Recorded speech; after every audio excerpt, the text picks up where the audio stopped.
Gayatri. Welcome back to my booktube channel. Or in this channel I make a video about book related videos. If you are a bookworm so do subscribe my channel. तो आज मैं जिस किताब के बारे में बात करना चाहूँगी उस किताब का नाम है मल्हार। ये तो मल्हार एक हिंदी किताब है और ये किताब संग्राम सिंधु गाथा का द्वितीय खंड है। और संग्राम सिंधु गाथा का जो पहला खंड है, प्रथम खंड, उसका नाम है अर्थड़ा। और अर्थड़ा किताब मैंने जनवरी में पढ़ी थी।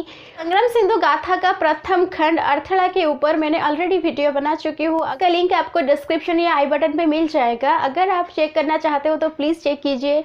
तो मैंने अर्थड़ा जनवरी में पढ़ी थी और अर्थड़ा पढ़ने के बाद मैंने मल्हार पढ़ने के लिए बहुत एक्साइटेड थी। तो फिर चलिए मल्हार के बारे में बात करती हैं।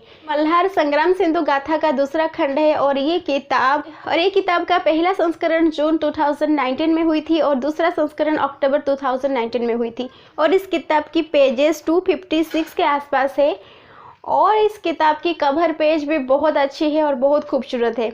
तो पहले इस किताब की कहानी के बारे में बातें करते हैं। मैं आपको पहले से ही बता देती हूँ, अगर आपने अर्थड़ा नहीं पढ़ी है तो मल्हार मत पढ़िए।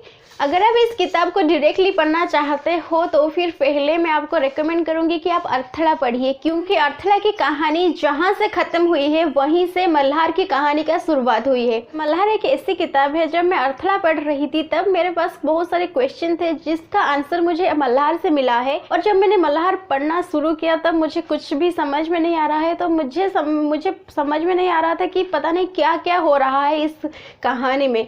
इस चैप्टर में बहुत सारी घटना घट रही थी और इस चैप्टर में बहुत सारे कैरेक्टर का आना जाना हो रहा था और ना ही मुझे कैरेक्टर समझ में आ रहा था, ना ही मुझे कहानी समझ में आ रही थी। धीरे जब आप एक किताब आगे पढ़ोगी तो आप एक किताब पढ़कर अंत में जाओगी तब आपको पता चलेगा कि आपके दिमाग में जो जो क्वेश्चन चल रहा था इसकी सारी आंसर आपको अंत में ही मिलेगी।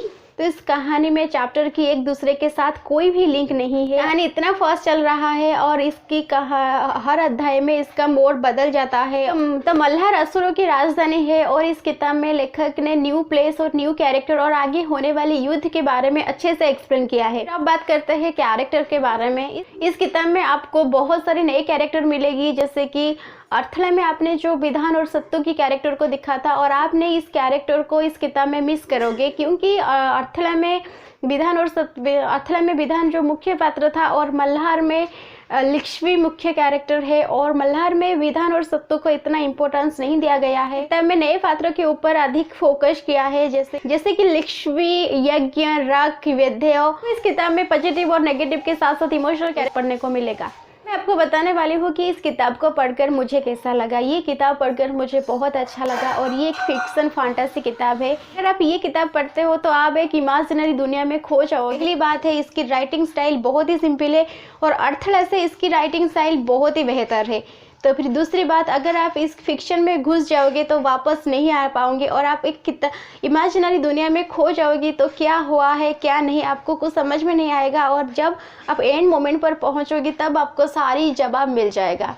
तो तीसरी बात, लेखक ने इस कैरेक्टर की गुण दोष इमेजिनरी कैरेक्टर का अच्छे से एक्सप्लेन किया है। तो तीसरी बात, लेखक ने इस कहानी का युद्ध सीन को इतने अच्छे से वर्णन किया है, आप पढ़ना शुरू करोगे तो रोकोगे नहीं। तो फिर से मैं आपको ये बात बताने वाली हूँ कि अगर आप मल्हार को डायरेक्टली पढ़ना चाहते हो तो प्लीज़ मत पढ़िए, पहले अर्थड़ा पढ़िए और उसके बाद मल्हार पढ़िए, क्योंकि अर्थड़ा की कहानी से ही मल्हार की कहानी जुड़ी हुई है। अगर आप ये दोनों किताब अर्थड़ा और मल्हार पढ़ना चाहते हो तो मैं लिंक डिस्क्रिप्शन में दे दूंगी, आप वहाँ से चेक कर सकते हो।